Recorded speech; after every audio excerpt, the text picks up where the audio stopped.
আমি সর্বপ্রথম আজকে আপনাদের এই মাহফিলে আমরা যারা উপস্থিত হয়েছে তাকে আপনারা এভাবে বিপুল পরিমাণ এলাকাবাসী মিডিয়ার যে সকল ভাইয়েরা আপনারা ভিডিও করতেছেন, আমরা ক্যামেরা সেট পাখিরা ক্যামেরা সেট করে বসে পড়ব।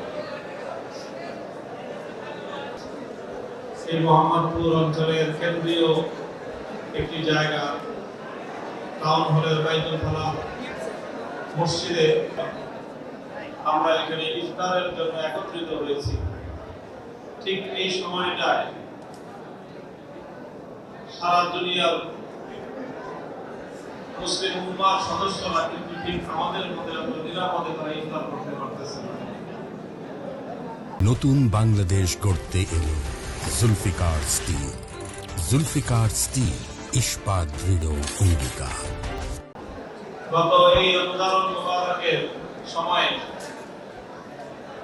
সাম্রাজ্যবাদী আমেরিকা এবং ইসরায়েলের সন্ত্রাসী বর্বর নৃশংস হামলায় যেইভাবে ইরানের সর্বোচ্চ ব্যক্তিত্ব নিহত হয়েছেন এবং সে দেশের শত শত নিরীহ সাধারণ মানুষকে যেভাবে হামলা চালিয়ে হত্যা করা হয়েছে, সেই হত্যাকাণ্ডের নিন্দা জানানোর ভাষা আমাদের জানা নাই।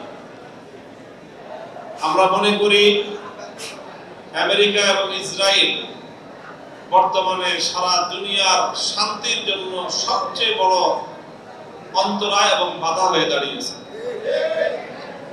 দুনিয়ার 700 কোটি মানুষের শান্তির জন্যই ইসরায়েলের ধ্বংস এবং পতন হওয়া জরুরি।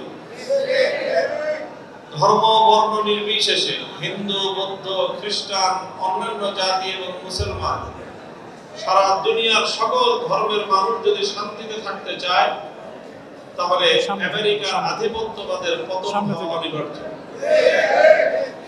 এই জন্য আমরা ইফতারকে সামনে রেখে একটু করে দোয়া করবো আল্লাহর কাছে।